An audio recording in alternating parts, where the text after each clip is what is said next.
Big Mountain was 500 in Week 12 conference games. Let's break them down.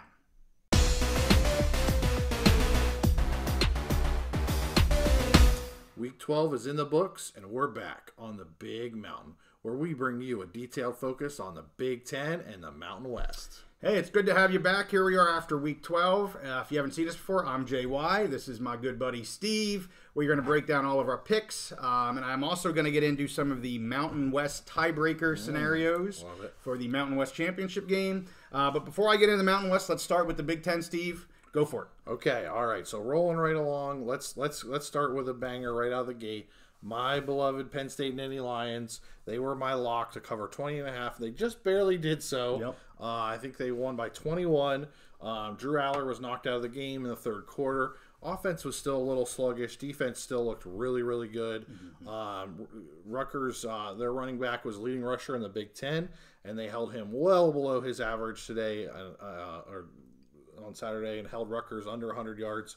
So Penn State came through for us. That lock hit for us, which was really great. My other lock was Illinois and Iowa under 30.5. I think the first score of the game was a safety for Iowa. And that lock also hit. I got a little nervous for a while. Illinois actually scored some points. Yeah. But that lock hit for us, so under 30.5. So I was 2-0 on my Big Ten locks this week. I did just miss on Iowa. I had them covering 3.5. I think they won by 2. 2, yes. Yeah. So now I will say, I actually, we've been kind of talking smack about Brian Ferentz all season. Right. There was no way, and he's got relieved as the offensive coordinator as of the end of this season. He was going to coach out this season. Right. So it was actually kind of cool. Iowa clinched the Big Ten West. They have a chance to be 10-2 and play in the Big Ten championship game this year. Right. And so when they clinched that, there was kind of a cool moment. You can tell the players still love Brian Ferentz. Okay. They gave him the Gatorade bath and basically marched him off the field. Very happy for him. Okay. So that was a big win for them. I mean, they're not at, as a program, they're not at that level of Ohio State and Michigan or even a Penn State. But for them to be in the Big Ten championships, Big Ten championship again after losing their starting quarterback and their offense not being great yet again, a big accomplishment. So for sure, Ohio State was another winner for us. They easily covered. They're cruising right now. They are. Their offense is finally clicking. They have their wide receiver, Marvin Harrison Jr., probably the best player in the country. They're cruising right along. And Northwestern, I had been down on Northwestern all year, and you kind of bullied me into taking Northwestern, and I took them to cover +3, and boy, did it pay off. And yet again, 2 weeks in a row, they didn't even need the points. Yeah, they were getting points for 2 weeks in a row. They won the game straight up. One straight up, and they're actually, I think they are maybe 5. They have a chance to basically be 500 or maybe one game above 500. I think actually they already have 5 wins. They have a chance if they win to get to 6 wins to be bowl eligible, which would be huge for them. So I was talking smack all season about Northwestern, and we kind of saw them turn. You kind of nudged me first, so we took Northwestern, and they were a winner for us, and that was great. And I did not get you a hat. Yeah, I joked on the pick episode that if they pulled it off here, I'd get you a Northwestern hat or not. Obviously, he's not wearing his hat. I didn't get it, but maybe Black one of Friday these days. deal's coming up. Okay, there you go. Maybe I'll look at that. One other game I did want to talk about real quick, which was a loss for us. I picked Michigan to cover 19.5. Yeah, I really thought they would want to come out and just basically make that impression as they cruise towards the Big Ten championship game. It's Michigan against the world, all this yada yada yada, blah blah blah. Honestly, their offense looked completely off this week. J.J. McCarthy just did not look like himself. I really do think, I mentioned this in the recap last week, Penn State beat the crap out of him in the first half. Yeah. The Michigan fans, they kind of played it off as, we didn't need to throw the ball in the second half. Right. And ultimately they did win without throwing the ball. Yeah. However, I really think that the Michigan offense with the coaches, JJ was getting beat up. Yeah. He was getting smacked around. Even when he was completing passes, he was getting hit. He was knocked to the ground. And this week he just looked off. So I wonder if there's a little carryover from that. Michigan fans, I'm sure, are hoping that him and the offense are ready to go this coming week. Big game, Michigan, Ohio State, probably be the biggest game of the year. So that's the other game I wanted to mention. So overall, JY went 4-4. and I went 2-0 on my locks. How'd you do this week? No, that's the most important part. 2-0 on your Yeah. locks. That's awesome. And that Michigan game, I'll just add to that before I get into the Mountain West, really surprised me. I mean, I was really big into that pick for what you had. I thought it could have potentially been a lock. And they started out well. I mean, they were cruising pretty early on, and then Maryland came back because some part of the reason because Michigan stopped scoring points. Yes. And then Maryland did start scoring points.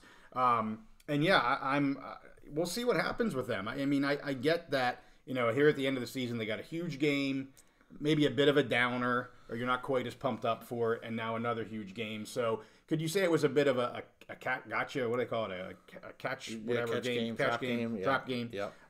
Maybe. I mean, I am not taking anything away from Maryland. They have a very strong offense, and they're a good team. But maybe a little bit of a catch game. And Michigan says, "Hey, we won the game."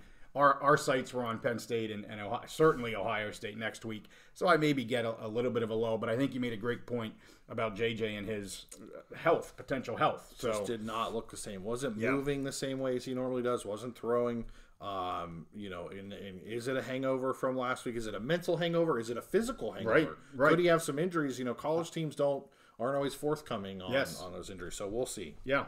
Well, I appreciate you being 2-0 in your locks because I was 0-1 in my lock. You're carrying us again there. But I'm going to go down through these real quick with the Mountain West. And at the end, I want to talk about where we stand right now for a Mountain West championship game and what this final week of the regular season means for these top 4 teams that still are in the hunt to make the Mountain West championship. So let's start with the first one. Wyoming blasting the Rainbows 42-9. I told you I was so close on making that a lock. I was a little bit hesitant because of Hawaii's offense. That was my hesitation. I'm not sure what I was hesitating on. Peasley dominating. I mean, Whaley, huge runs, big. And I know you had said there was a comment that said I'm a Pokes fan, but I want nothing to do with that line. Yeah. Well, they blew the line right out of the water. So props to them. Perfect on the season at home. No reason to not bet they wouldn't win that home game, and they did. Next one, Nevada at Colorado State, 30-20. So the spread there was 10. I had Colorado State at minus 11.5, so they didn't quite cover that game. But again, I'll give props to Nevada here. The last 4 to 5 weeks, they have really come on and shown that they are an improving team. So well done, Wolfpack. Well done, Nevada. I gotta say it right, Nevada. And good strong win from Colorado State, but nothing to hang your heads about there for Nevada. We mentioned this in another episode, but early in the season, you had Nevada's own beat writer questioning should they just shut down the program, right? Yeah, which I thought was totally ridiculous. And like you said, there's some good news, I think, or good traction going for the Nevada program. I'm excited to see how they close out the season and what they look like next year. Yeah.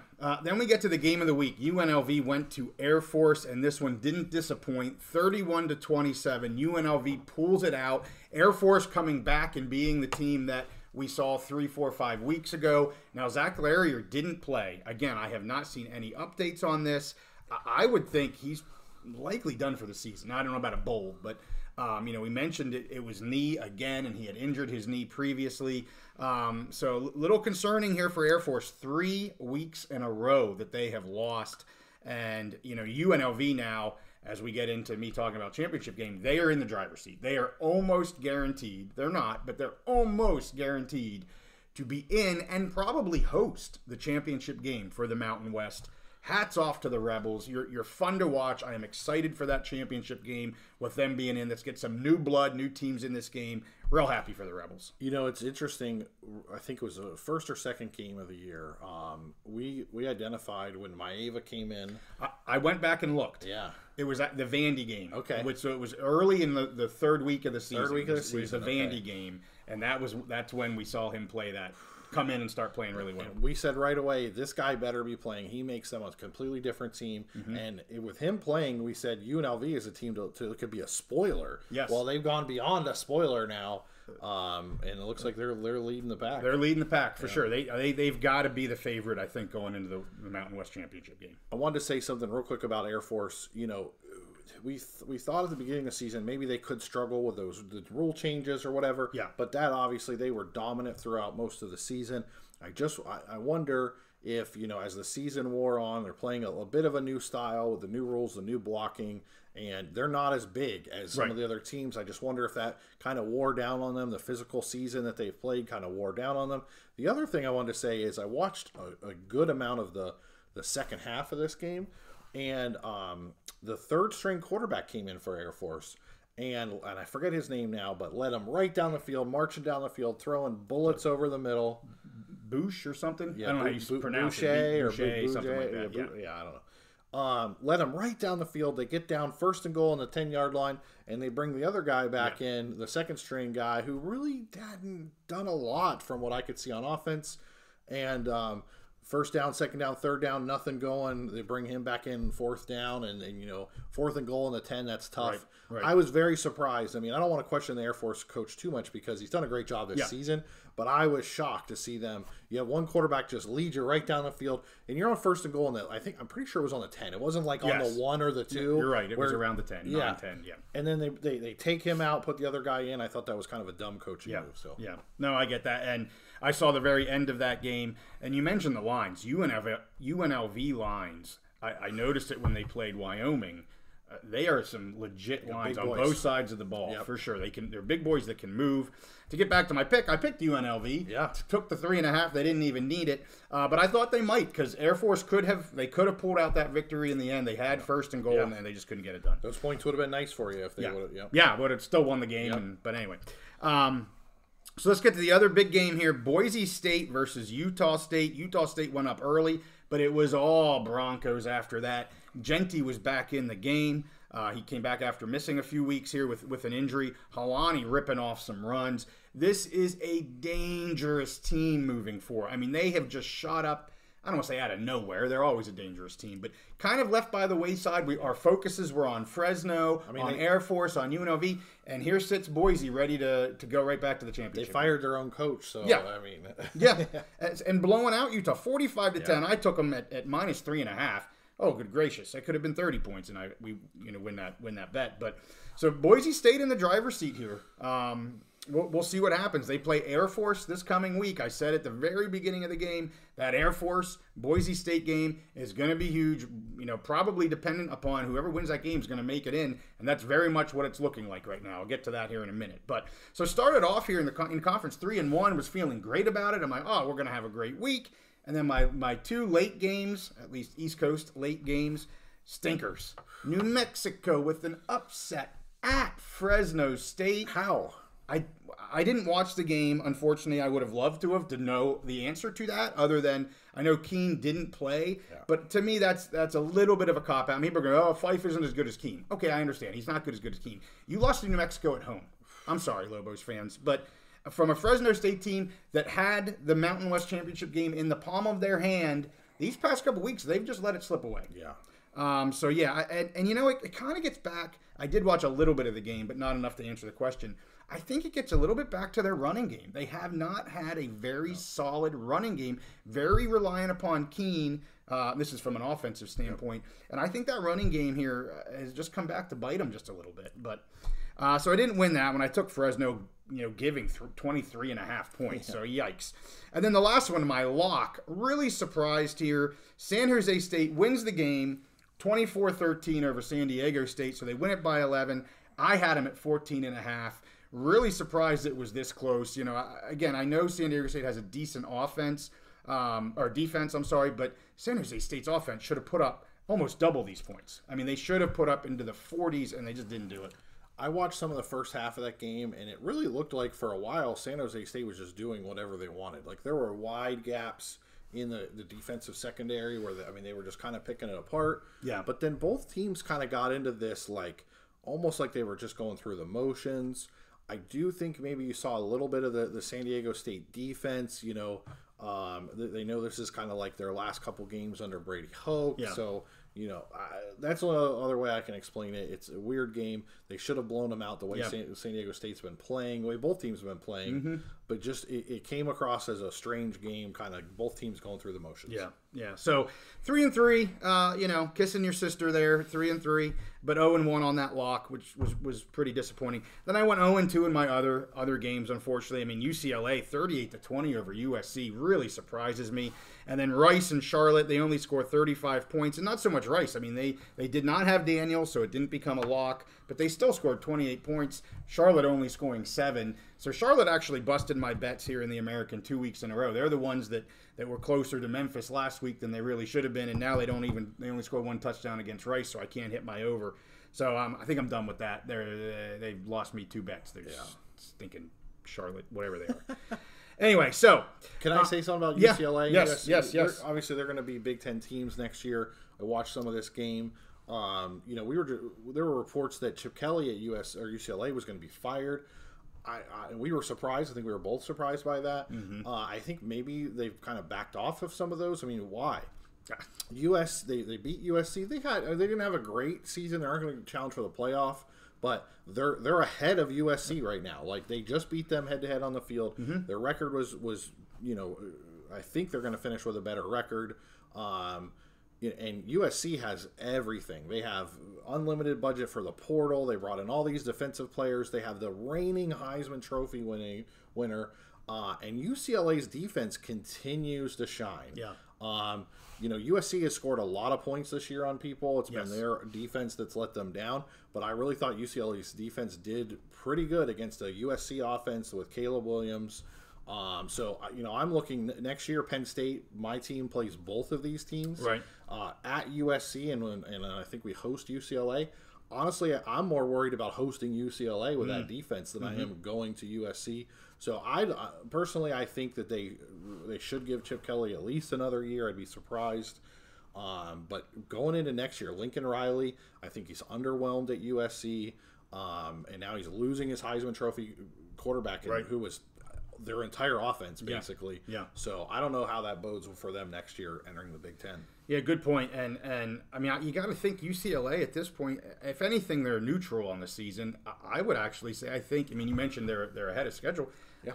I think their season has been better than they expected coming in. So I don't quite get the Chip Kelly thing. I think they've overachieved slightly. Yeah. So, with that, I want to do a shout out to our power rankings video that we're going to put out here either Thursday or Friday. It's been 2 weeks. We got to update them again. So I have a funny feeling USC will be dropping yet again, as we predicted. That's right. So, if you're interested in that, we'll be doing that here in a couple days. We'll get that up on Thursday or Friday. So let's get into, before we do our summary slides here, let's get into the Mountain West championship game real quick. I'm not going to get into the super deep details of how this could all play out per team. But really, we're dealing with 4 teams right now. You're dealing with UNLV, Air Force, Boise, and San Jose State. So Wyoming and Fresno are now out of the picture. They both have 3 losses on conference. They're not, 2-3 weeks ago, who'd have thought we'd be saying Fresno's not in this conversation? But here we are. So the clear, easiest path and really odd things would have to happen for UNLV to not make it. They're all but insured to be in the championship game and, frankly, to be hosting the championship game. Even if they lose this next week, they're very likely to be in it and hosting it. So let's go to the other end. San Jose State, very unlikely to make the championship game. Certain things have to happen. Certain people have to win. And believe it or not, it would come down to computer rankings. That's what's still in the tiebreaker for the Mountain West. If there's a 3-way tie and not all of them have played each other, it goes into the old BCS computers and it spits it out for you. So it's a really long shot. Not saying they can't make it. They could, but it's a really long shot for San Jose State to make it. And, of course, the 2 middle teams, guess what, Steve? They play each other this week. So Boise and Air Force, right? Boise and Air Force. So, to put it in a nutshell, to keep it really high level, UNLV's almost surely going to be in this, regardless of the outcome of their game. Boise and Air Force play each other. Whoever wins that game is highly likely to make it into the championship game hosted by UNLV. So that's it in a nutshell. Yes, does San Jose State, do they still have a chance? Yes, but it's an extremely outside chance to have them get into it. It's kind of funny because I'm pretty sure if we go back to our preview episode, you said the most important game of the season was going to be that last game of the season, Air Force and Boise. That was going to be the big game to kind of decide the pecking order. And we've seen so many twists and turns in the Mountain West. I'm sure a lot of things happened that you never dreamed would happen. Things happened that I never dreamed. It's just been a crazy season. But to see it all come back down to probably, again, the game that you picked from the very beginning, the Boise State and Air Force game, to determine who goes to the Mountain West Championship game, it's just kind of ironic. And 3 things on that. The biggest surprise for me, UNLV. Absolutely. Almost a surety to get in right now. The biggest disappointment, San Diego State in the bottom of the Mountain West. Not bottom half, the bottom of the Mountain West. And then, this game, I think, it just looked like that's how things were going to end up. I'm surprised Air Force is going into this sucker with 3 losses in a row here. That doesn't bode great for them. But if you remember, I picked Boise State to be my champion, both in terms of regular season, which won't happen. They're not going to be the regular season. But I did pick them to win the championship game, which they surprisingly, 5-6 weeks ago, I'd have been like, well, that was silly. Yeah. But here they are with and going into this, I don't know what the line is. I haven't looked. Boise's got to be the favorite. It's in Boise, for Pete's sake. Blue turf. I think Boise rolls here. Again, I don't know what the line is yet, but I think they're easily a touchdown winner against Air Force. Maybe you don't. I'm kind of going to put you on the spot here. Okay. You may not know the answer. If Boise wins and UNLV loses this week to whoever they're playing, is there a chance that Boise could host the championship on that blue turf? That's a good question. I don't know the answer to that. I knew I was putting you on the spot. Yeah, I don't know the answer to that. That would be really interesting. I think that is a BCS computer. It would have to rank a tiebreaker, and so it gives them points. So Boise would have to jump UNLV, and I'm not sure if they're close. I mean, who knows what the computer's going to spit out. So is there a chance it could happen? Yes, there's a chance. Okay. And that could be huge. Yes. If that game is played in Boise, holy cow. Yeah. But, right now, I'm going to make a prediction. Okay. I think it's UNLV versus Boise in UNLV. Okay. That's what I think we'll be talking about here in a week. Hey, let's put our slides back up. We'll show you where we're at for this week. Then we'll show you where we've been at for our cumulative picks through week 12.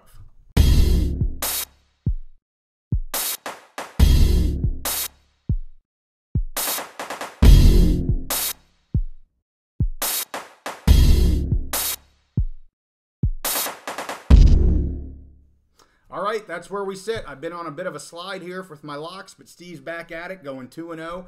We've got one more week, and then we'll get into our championship games. We'll certainly be calling those, and we haven't decided what we're doing with bowls yet. I need to talk with Steve and see how we want to handle the bowls. It might be kind of fun if we just pick them all just for shits and giggles, but I don't know. We'll see. We'll see what we want to do here on the Big Mountain. So with that, hey, we thank you for tuning in. We'll see you next time on the Big Mountain.